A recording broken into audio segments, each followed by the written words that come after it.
अरे सुनो, सुबह से तालाब के किनारे खड़े हो, पानी में तरबतर हो गए हो। एक बार आकर चाय तो पी लो। चाय ठंडी हो रही है, फिर से गर्म करनी पड़ेगी। क्या मैं सारा दिन चाय ही गर्म करती रहूंगी? अरे अरे देखो तो सही माधवी, देखो बतखें खुशी से कैसे फूल ही नहीं समा रही हैं। सावन का पानी मिलते ही इन्हें संभालना मुश्किल हो जाता है। और क्या है ना कि तुम अंदर से देख रही हो, इसीलिए समझ नहीं पा रही हो। यहाँ खड़े होकर देखोगी ना, तब इस नजारे का मजा समझ पाओगी। वो देखो, छोटी वाली सफेद बतख कैसे डुबकी लगा रही है और झट से देखो कैसे ऊपर आ रही है। तुम्हारी बत्तखों के प्रति इस मोहब्बत को देखकर मैं क्या कहूँ, मुझे समझ नहीं आता। शादी के बाद से देख रही हूँ कि तुम्हारा सारा प्यार इन बत्तखों पर ही लुटता है। मेरे हिस्से में कितना आता है, इसका हिसाब करूं तो रोना आ जाएगा। आहा, ऐसी बातें मत बोलो माधवी। अरे तुम ना हो तो बतखें कौन पालेगा? अरे धान कौन काटेगा, इनकी देखभाल कौन रखेगा और घर में ही कौन आएगा? चाय पीने का मजा तो तुम्हारे हाथ की है, और चाय पिए बिना तो मेरी सुबह ही शुरू नहीं होती। बस अब लाओ चाय दो। अरे भीगने की वजह से बदन में ठंड लग रही है। और सुनो, तुम मेरी लिस्ट में सबसे ऊपर हो, हैं? क्या ये बात मुझे अलग से कहनी पड़ेगी? इतने सालों के संसार में अकाय तुम इतना भी नहीं समझ पाई। मुंह से तो बहुत कुछ बोलते हो, लेकिन काम बिल्कुल उल्टा करते हो। खैर छोड़ो, चाय दे रही हूँ। लेकिन आज पता नहीं क्यों दिल कुछ अलग ही चाह रहा है। इस बारिश के मौसम में अगर कुछ मजेदार पकवान बन जाता तो शाम का मजा आ जाता। कोई खास डिश, कुछ ऐसा जो रोज रोज नहीं बनता। तुम्हारा क्या ख्याल है? बारिश के दिनों में सिर्फ दाल चावल खाने से दिल और उदास हो जाता है। मजेदार पकवान मतलब? आज क्या कोई खास दिन है क्या? अरे कहीं ऐसा तो नहीं कि मैं कुछ भूल रहा हूँ? अरे माने कि तुम्हारा जन्मदिन तो पिछले महीने ही बीत गया, और शादी की सालगिरह में भी अभी बहुत वक्त है। माधवी, तुम किस खास दिन की बात कर रही हो? साफ साफ बताओ।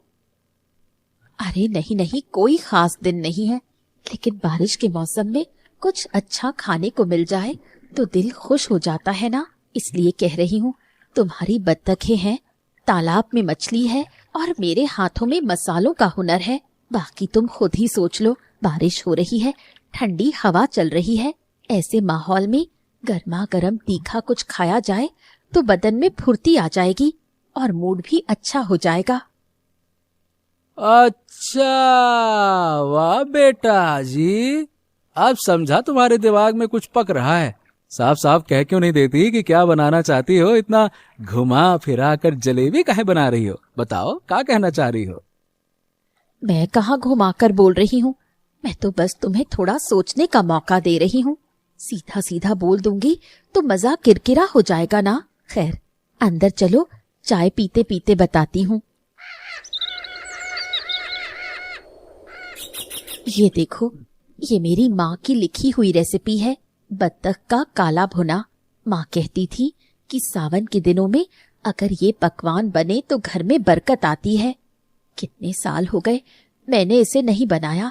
आज लग रहा है कि बिल्कुल इसी दिन इसे बनाना चाहिए। देखो ना, ये कागज कैसा पीला पड़ गया है, लेकिन माँ के हाथ की लिखावट आज भी बिल्कुल साफ है। ये अक्षरों की बुनावट देखो, बिल्कुल माँ जैसी है। बतख का काला भुना? तुम्हारी माँ के हाथ का वही काला भुना? अरे पता है, शादी के बाद एक बार तुम्हारे मायके जाकर मैंने इसको खाया था। अरे हाय हाय हाय हाय, वो स्वाद मैं आज तक भूल ही नहीं पाया। पर ये बताओ, इसके लिए तो अच्छा खासा मसाला उसाला लगेगा। क्या क्या चाहिए बताओ, मुझे ले आता हूँ। हाँ, अदरक लहसुन का पेस्ट है, प्याज है, सूखी लाल मिर्च भी है, लेकिन दालचीनी इलायची लौंग ये सब खत्म हो चुके हैं। और जब तक अच्छी जावित्री नहीं मिलेगी तब तक असली स्वाद नहीं आएगा। तुम्हें एक बार मणि काका की दुकान पर जाना होगा। क्या इस बारिश में जा पाओगे? दुकान थोड़ी दूर है और रास्ते में कीचड़ पानी भरा होगा। बारिश में जा पाऊंगा या नहीं? ये क्या पूछ रही हो भाई? तुम्हारे लिए तो मैं तूफान में भी जाने को तैयार हूँ। छाता लेकर अभी निकलता हूँ, तब तक तुम बतख को बढ़िया मस्त साफ करके तैयार रखो। लौटते लौटते दोपहर हो जाएगी। और सुनो, मणि काका से कहूंगा कि एकदम असली और बढ़िया सामान दे। नकली मसाला मिला तो सारा मजा मिट्टी में मिल जाएगा। तुमने बिल्कुल सही कहा। मणि काका से कहना कि बिल्कुल खड़े मसाले दे, पिसा हुआ मत लेना। खड़े मसालों को भूनकर खुद पीसने से जो खुशबू आती है, उसके सामने बाजार के पैकेट वाले पिसे मसालों का कोई मुकाबला नहीं। जल्दी आना, लेकिन ये खाना बहुत धीमी आंच पर धीरे धीरे पकता है। जल्दबाजी करने से स्वाद बिगड़ जाता है। चलो मैं निकलता हूँ, तुम तैयारी करो। और हाँ, जाते जाते थोड़ा गुड़ भी लेता आऊंगा। तुम्हारी माँ काला भुना के साथ में जो आखिर में ना एक चुटकी भर गुड़ डालती थी, ओए होए होए होए होए, याद है ना? याद क्यों नहीं होगा, वही तो माँ का सीक्रेट मसाला था। थोड़ा सा गुड़ डालने से तीखेपन के बीच जो हल्का सा मीठा एहसास आता है, वही तो इसे सबसे अलग बनाता है। ठीक है, गुड़ भी ले आना, मैं यहाँ बाकी तैयारी संभालती हूँ। मिताई, जरा इधर तो आओ, थोड़ी गहरी सांस लो। कैसी खुशबू आ रही है, बताओ तो। मुझे तो लग रहा है कि ये खुशबू पड़ोस के घर से आ रही है। ऐसी खुशबू तो रोज रोज नहीं आती। पक्का कुछ बहुत खास पक रहा है वहाँ। हाँ यार, क्या बात है, खुशबू तो बड़ी लाजवाब आ रही है। मसालों की महक लग रही है, दालचीनी, इलायची और उसके साथ प्याज के बरिश्ते की खुशबू भी आ रही है। लगता है माधवी भाभी ने आज कुछ खास पकाने का जिम्मा उठाया है। गोकुल भैया की किस्मत अच्छी है, माननी पड़ेगी। इस खुशबू को सूंघ कर ही मेरे पेट में चूहे कूदने लगे हैं। वाह! किस्मत अच्छी? खाना तो मैं भी बनाती हूँ। क्या तुम्हारा मतलब ये है कि मेरा बनाया खाना अच्छा नहीं होता? देखो जरा, पड़ोस के घर की हवा भी जैसे उनके बर्तन की खुशबू समेटकर यहाँ आ रही है। हमारे घर हवा तो आ रही है, लेकिन वो सिर्फ महक ला रही है, खाना नहीं। अरे तुम फिर से शुरू हो गई। अरे मैंने तुम्हारे खाने की बुराई नहीं की है मेरी माँ। अरे भाग्यवान, तुम भी अच्छा खासा खाना बनाती हो, ये तो तुम बहुत अच्छे से जानती हो। पिछले हफ्ते तुमने जो चिकन का सालन बनाया था, ओए होए ओए होए होए, क्या वो किसी से कम था? किसी राजा महाराजा का जो उसका खानसामा होगा ना, वो भी नहीं बना पाता होगा ऐसा। मैंने उस दिन 2 थाली चावल ज्यादा खाए थे, लेकिन ये खुशबू, अरे ये तो लाजवाब है। हाँ, लग रहा है कि बतख का मांस पक रहा है। बतख का मांस हो या कुछ भी, उनके घर का खाना है, वही खाएंगे। हमें तो आज वही दाल चावल खाना है। चलो अंदर चलो, मुझसे अब ये खुशबू बर्दाश्त नहीं हो रही। जितना सूंघ रही हूँ उतनी ही भूख बढ़ती जा रही है। बोले, इतना क्या सोच रही हो सकता है बाद में वो हमें बुलाएंगे। माधवी भाभी तो वैसे भी अपनी हर चीज सबको बांट कर ही खिलाती है। पिछले महीने जब उन्होंने नारियल के लड्डू बनाए थे तो सबसे पहले तुम्हें ही तो दिए थे ना, भूल गई क्या? थोड़ा सब्र रखो, शायद खाना बनने के बाद भेज दे। माधवी भाभी है वो। देखते हैं, लेकिन मैं उम्मीद लगाकर नहीं बैठूंगी। उम्मीद लगाकर बैठने के बाद अगर कुछ ना मिले तो दुख दुगना हो जाता है। अब चलो अंदर।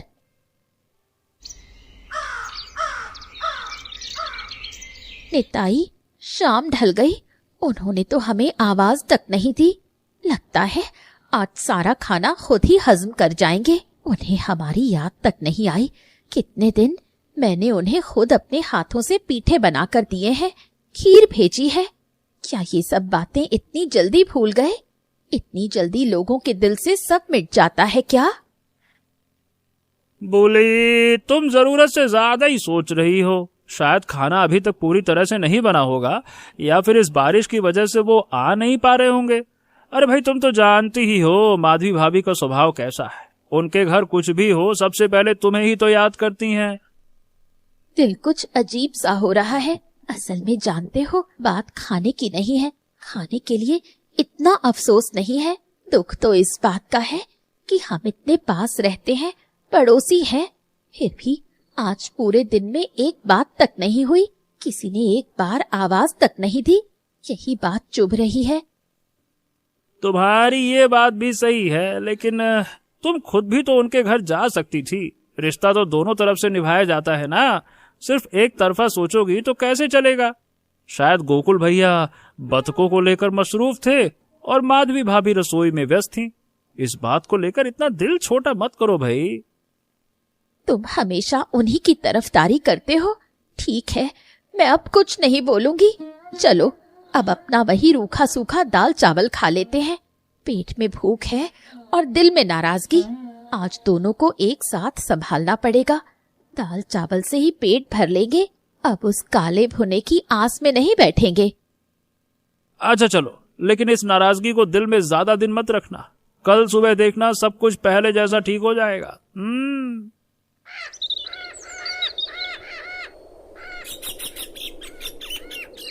हाँ माधवी, कल रात को जो खाना बनाया था ना, अरे भाई उसका स्वाद अभी तक मेरी जुबान पर है। तुम्हारी माँ की रेसिपी सचमुच में अनमोल है।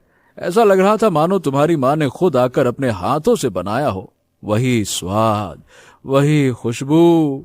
अरे प्याज को तुमने जिस तरह से भूना था और मांस जिस तरह हड्डियों से अलग हो रहा था, ओए होए होए होए होए होए, क्या कहूं, लाजवाब था। कमाल, उम्दा प्रदर्शन। गोकुल, जब तुम ये बात कह रहे हो तो मेरे दिल में एक बात खटक रही है। कल रात बोली के घर थोड़ा सा खाना भेज देना चाहिए था। बारिश की वजह से मैं जा नहीं पाई, ये सच है, लेकिन दिल मान नहीं रहा है। बोली यकीनन बुरा मान गई होगी। उसका स्वभाव तो मैं जानती ही हूँ। थोड़ी सी बात पर रूठ जाती है और दिल में दुख हो तो चुप हो जाती है, मुंह से कुछ नहीं कहती। बात तो सही है। कल निताई भी हमारे घर नहीं आया, नहीं तो आमतौर पर वह शाम को एक चक्कर जरूर लगा लेता है, गप्पे मारता है, हा ही हो ही जाता है। पर कल शाम वो एक बार भी नहीं दिखा। यहाँ तक कि पता है, शाम को जब मैं बरामदे में बैठा था ना, मैंने उसके घर की तरफ देखा तो खिड़की दरवाजे सब बंद थे। तुमको क्या लगता है वो हमसे नाराज होगा? नाराजगी ना भी हो तो दिल को ठेस जरूर पहुंची होगी। खुद सोचो, पड़ोस के घर में इतना लजीज खाना बन रहा हो, खुशबू चारों तरफ फैल रही हो और उन्हें एक बार पूछा तक ना जाए। अगर मैं बोली की जगह होती तो मुझे भी बुरा लगता। मैं भी यही सोचती कि हम इतने करीब रहते हैं फिर भी उन्हें मेरी याद नहीं आई। ये एहसास बहुत तकलीफ देता है गोकुल। अरे तो फिर आज ही चले जाओ ना उनके घर। खाना अभी भी बचा हुआ है, उसे गर्म करके ले जाओ और बुली को समझाकर कहो कि कल किसी वजह से भेज नहीं पाई। वो समझ जाएगी, उसकी चिंता तुम मत करो। वो तो तुम्हारी छोटी बहन जैसी है ना। उसे थोड़ा सा प्यार दोगी तो उसका सारा गुस्सा पानी हो जाएगा। यकीन करो मुझ पे। हाँ जाऊंगी जरूर, लेकिन थोड़ी देर बाद। पहले देख लूं कि आज मौसम का क्या मिजाज रहता है। आसमान की तरफ देखो, फिर से काले बादल घिर रहे हैं। इस बार ऐसा ना हो कि मैं फिर फंस जाऊं। और हाँ, खाना अच्छी तरह गर्म करके ले जाऊंगी। ठंडा खाना देना तो एक तरह से तौहीन होगी। हाँ वो तो है, गर्मा गर्म ना खाया जाए तो असली मजा तो नहीं आता। ये बात तो सही है। वैसे घी के ऊपर जो मसालों की चमकी हुई परत जमती है ना, वो गर्म होने पर ही देखने और खाने में सबसे बेहतरीन लगती है। बात तो सही है तुम्हारी।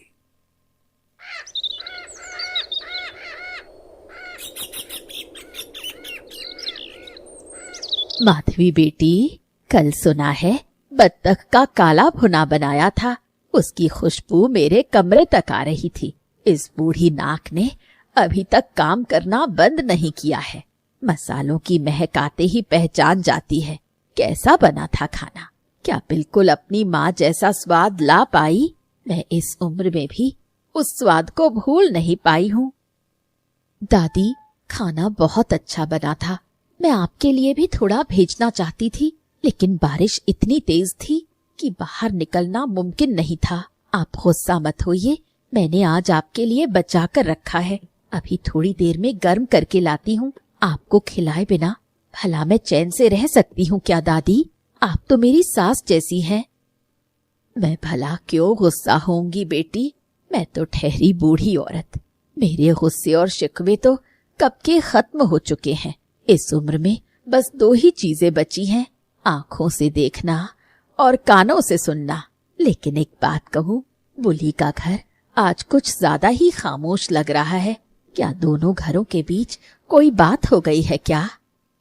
दादी, ऐसी कोई बात तो नहीं है। लेकिन मुझे लग रहा है कि बुली का दिल दुखा है। कल मैंने काला भुना बनाया पर उन्हें बुला नहीं सकी, बारिश की वजह से नहीं जा पाई, ये सच है। लेकिन उसे कैसे समझाऊं? वो तो यही सोच रही होगी कि मैंने जानबूझकर उन्हें छोड़ दिया। मैं खुद भी बहुत परेशान हूँ दादी। बुली से बात न हो तो मेरा दिन भी अच्छा नहीं गुजरता। देखो बेटी, रिश्तों में गलत फहमियां होना कोई बड़ी बात नहीं है। मैंने अपनी जिंदगी में बहुत देखा है। दोनों भाइयों में, दो बहनों में, पड़ोसियों में छोटी मोटी गलत फहमियां होती ही रहती हैं, लेकिन इन्हें बढ़ने नहीं देना चाहिए। तुम समझदार लड़की हो, तुम खुद आगे बढ़कर बात करो, सब ठीक हो जाएगा। आप बिल्कुल सही कह रही हैं दादी, मैं आज ही जाती हूँ।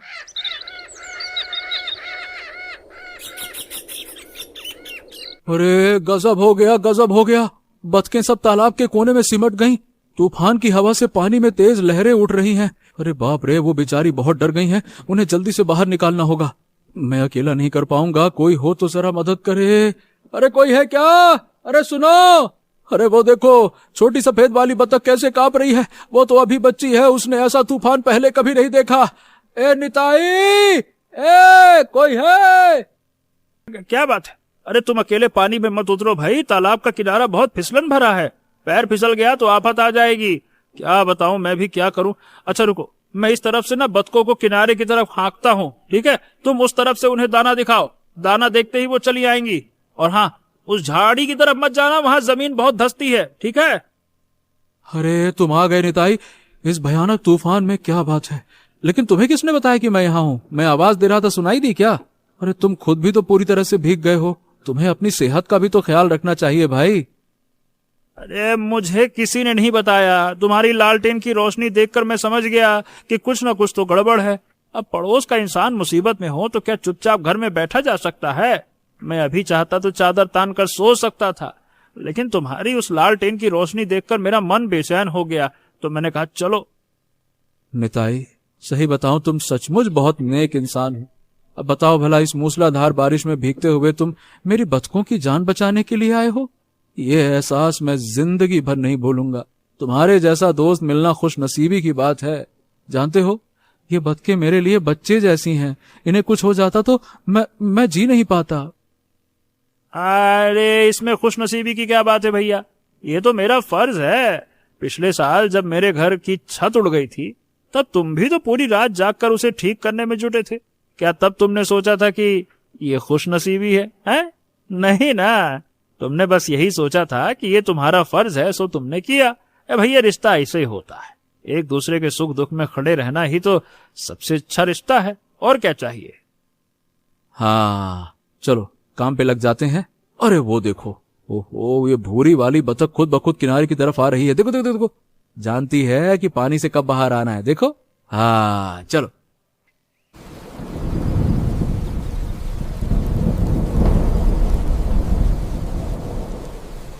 निताई, तुम इस कदर भीगे हुए क्यों हो?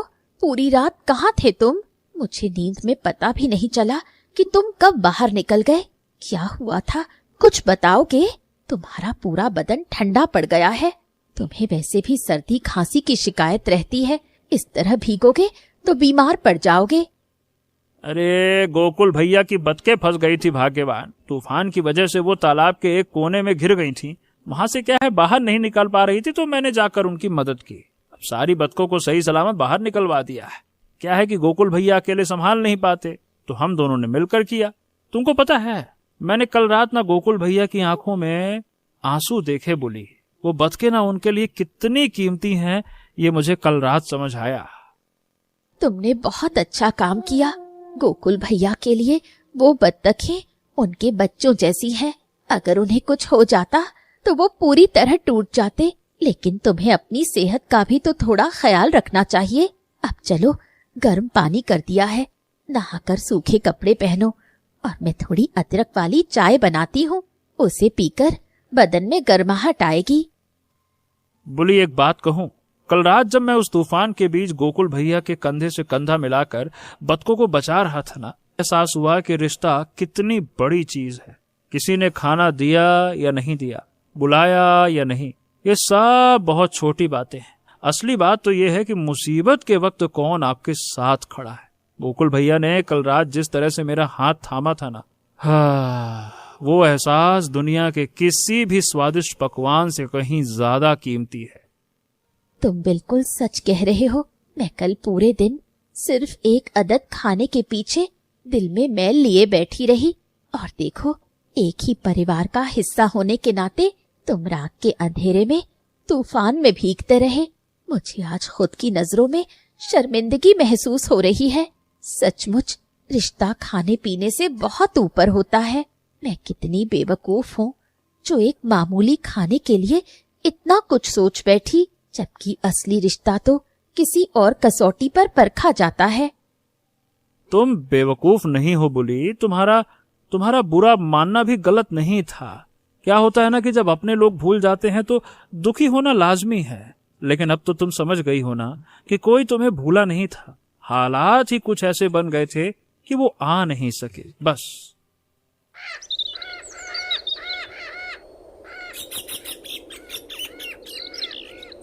बुली, मैं आई हूँ। मैं जानती हूँ तुम्हारा दिल दुखा है, बस यही बात कहने आई हूँ। परसों जब मैंने खाना बनाया तब से सोच रही थी कि तुम्हारे घर लेकर आऊंगी, लेकिन खाना बनते बनते शाम हो गई और फिर ऐसी आंधी बारिश हुई कि बरामदे से कदम बाहर निकालना भी मुश्किल था। तुम मेरा यकीन करो, मैंने जानबूझकर तुम्हें नहीं छोड़ा।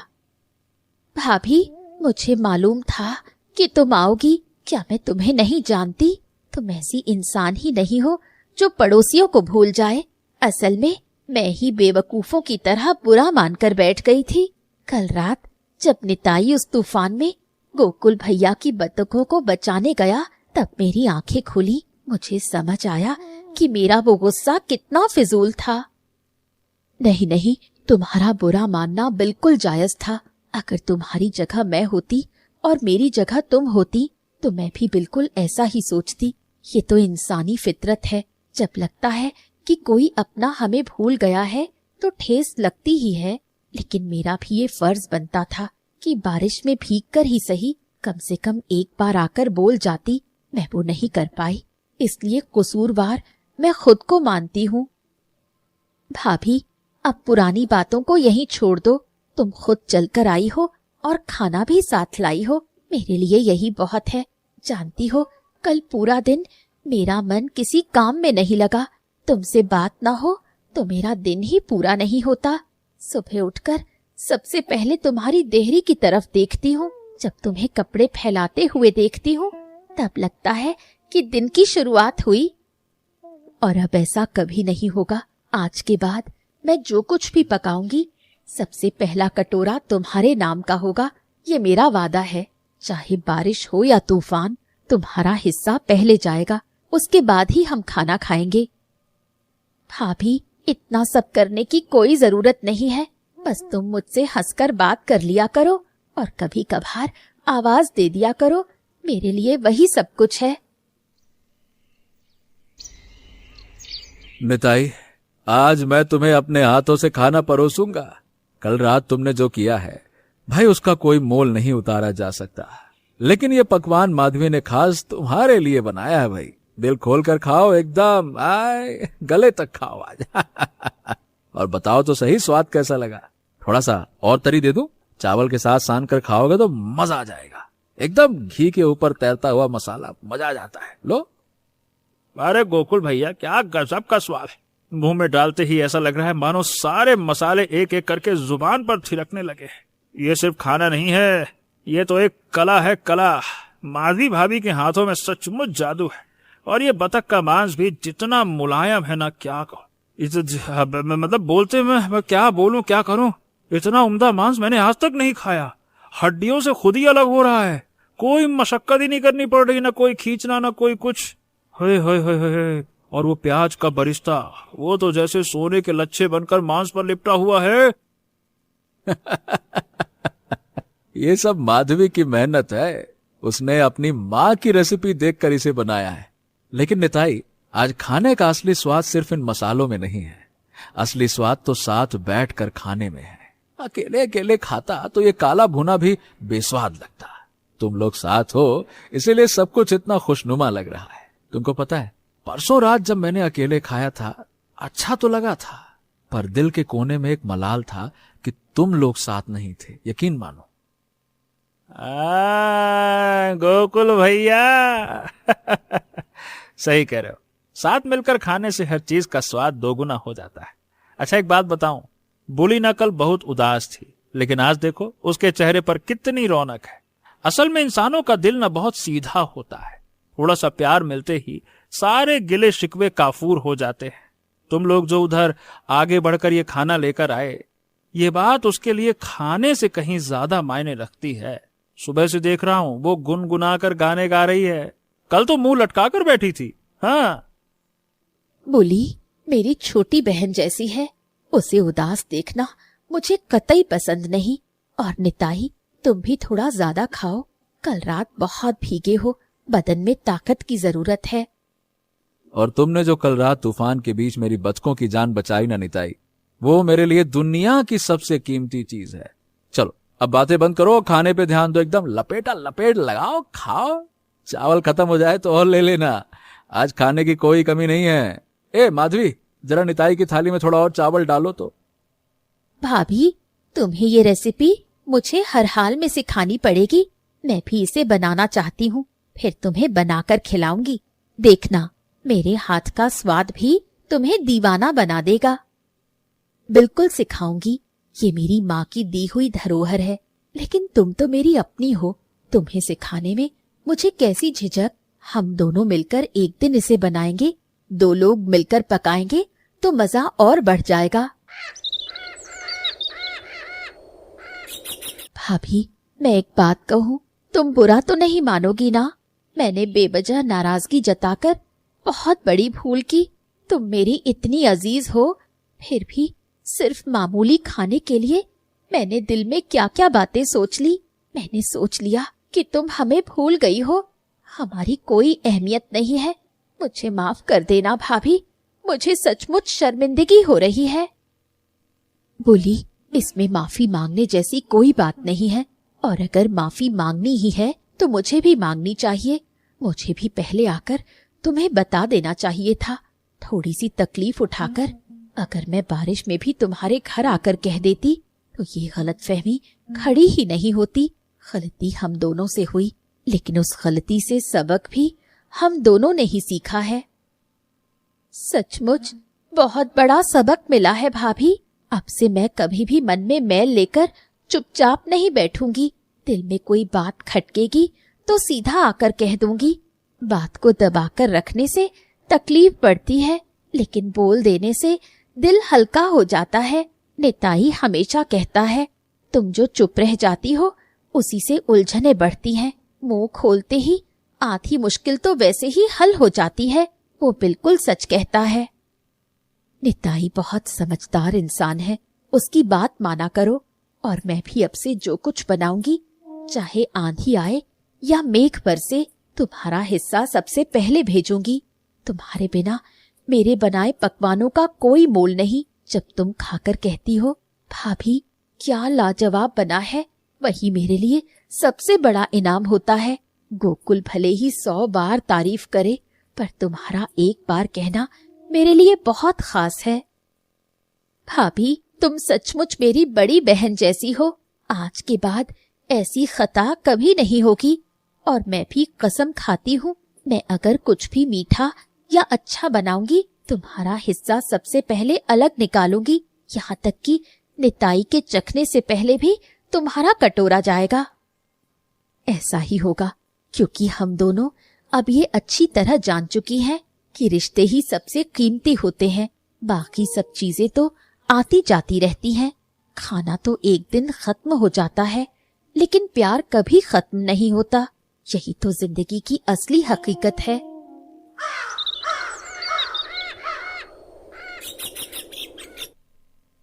दादी, आपको एक पुराना किस्सा सुनाता हूँ। मेरे बचपन में पिताजी पहली बार बतखें लेकर आए थे। 3 छोटे छोटे बतख के बच्चे। मैंने उनके नाम रखे थे लालू, कालू और भोलू। मैं सारा दिन उनके पीछे पीछे घूमता रहता था। माँ डांटती थी, पढ़ाई लिखाई नहीं करनी है क्या? सारा दिन बतखों के पीछे डंडा लेकर पड़ा रहता है। लेकिन पता है दादी, मैं नहीं सुनता था। पिताजी चुपके से मुस्कुरा देते थे, क्योंकि उन्हें भी बतखें पालने का बड़ा चस्का था। बस वहीं से मेरा ये बतख प्रेम शुरू हो गया। वो भोलू नाम की बतख ना सबसे ज्यादा शरारती थी। हर वक्त भाग जाती और हांफते हांफते उसे पकड़ कर लाता था मैं। गोकुल, मैं तेरे पिताजी को अच्छे से जानती थी। वो भी बत्तखें पालते थे, लेकिन उनकी बत्तखें तो इससे भी ज्यादा नटखट थी। तालाब छोड़कर सीधे सड़क पर निकल जाती थी। पूरे गांव के लोग उन्हें पकड़ पकड़ कर वापस लाते थे। तेरे पिताजी शर्म के मारे सिर झुकाए बत्तखों को गोद में उठाकर घर लाते थे। एक बार तो उनके घर की एक बत्तख सीधे मंदिर के चबूतरे पर जाकर बैठ गई थी। पंडित जी को लगा कि कोई नया भक्त आया है। वो दिन भी कितने हसीन थे। गांव में हर कोई एक दूसरे का परिवार था, कोई किसी से पराया नहीं था। एक के घर की बत्तख दूसरे के आंगन में दाना चुगती थी, कोई बुरा नहीं मानता था।